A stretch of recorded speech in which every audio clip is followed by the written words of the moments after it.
దేవుణ్ణి ఎరగనోడికి అగచాట్లు వచ్చినాయంటే అర్థం ఉంది, కానీ దేవుణ్ణి ఎరిగిన మనకు అగచాట్లేంది, రోగాలేంది, సమస్యలేంది, బాధలేంది, ఇరుకులేంది, ఇబ్బందులేందని కొంతమంది గందరగోళం అయిపోతూ ఉంటారు. దానికి ఒక సమాధానం చెప్పాలి. దేవుడు మనల్ని కొడుకులుగా కూతుళ్ళుగా చూస్తున్నాడని హెబ్రీ పత్రికలో రాసుంది. దేవుడు మిమ్మల్ని కుమారులుగాను కుమార్తెలను గాను చూచుచున్నాడు. కాబట్టి తండ్రి శిక్షించని కుమారుడెవరు, తండ్రి శిక్షించని కుమార్తె ఎవరు? ఒకవేళ తండ్రి యొక్క శిక్షా ఫలములు మీరు పాలు పొందకపోతే మీరు దుర్బీజులే గాని కుమారులు కాదు అన్నాడు. ఈ మాట గతంలో మీకు హెబ్రీ పత్రికలో చదివించా. లేదు మేము ఇప్పుడు చూస్తామంటే ఒకసారి బైబిల్ తీసుకొని చూడండి. హెబ్రీ పత్రిక 12వ అధ్యాయం 7వ వచనం. అది శిక్షాఫలము పొందుటకై మీరు సహించుచున్నారు. బాగా వినండి, కొద్ది మాటలే ముందే చెప్పాను, ఇంకా నేను పెందలను ముగించేస్తాను. శిక్షాఫలము పొందుటకై మీరు సహించుచున్నారు. దేవుడు కుమారులనుగా మిమ్మల్ని చూచుచున్నాడు. తండ్రి శిక్షింపని కుమారుడెవడు? అదిగో నేను వేసిన ప్రశ్న. కుమారులైన వారందరూ శిక్షలో పాలు పొందుచున్నారు. మీరు పాలు పొందని ఎడల దుర్బీజులే గాని కుమారులు కారు. ఇప్పుడు నాకెళ్ళి చూడండి.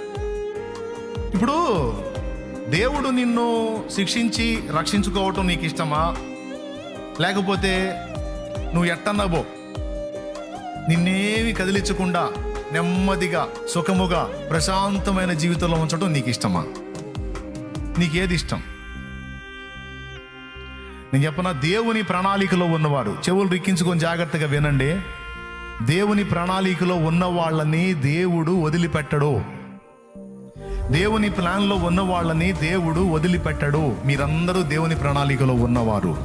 రక్షణ ప్రణాళికలో కొందరు ఉన్నారు, దేవుని పరిచర్య ప్రణాళికలో కొంతమంది ఉన్నారు.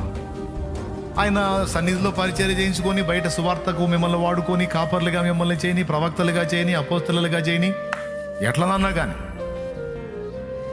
వ్యక్తిగతంగా మీ మీద కొన్ని ప్రణాళికలు ఉన్నాయి, సార్వత్రికంగా కొన్ని ప్రణాళికలు ఉన్నాయి. మిమ్మల్ని అందరినీ రక్షించుకున్నాడు ఆయన. మనం లోకస్తులతో ఈక్వల్ కాదు. మనం ఎవరిని? దేవుణ్ణి అబ్బా తండ్రి అని పిలుస్తున్నాం. అంటే ఆయన కొడుకులం కూతుళ్ళం అయిపోయాం.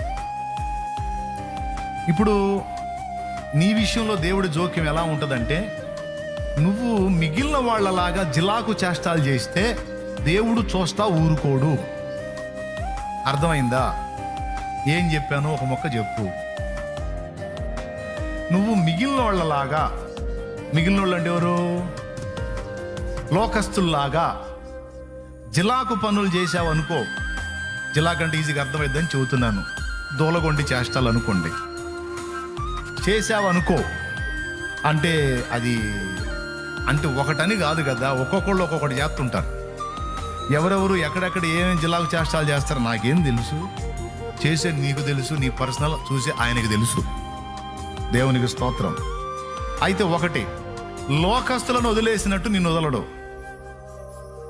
నువ్వు ఆయన రక్షణ ప్రణాళికలో ఉన్నావు, నువ్వు రక్షణ పొందాలి, నువ్వు మారు మనసు పొందాలి, నువ్వు బాప్తిస్మం పొందాలి, నీ పనికి మాలిన పాపిష్టి జీవితాన్ని వదిలిపెట్టి నువ్వు రక్షణలోకి రావాలి. అది ఆయన ప్లాన్ అనుకో. ఫస్ట్ గమనిస్తాడు, మర్యాదగా తిరుగుతాడా, లైన్లోకి వస్తాడా, పద్ధతి మార్చుకుంటాడా, సరి చేసుకుంటాడా అని చూస్తాడు.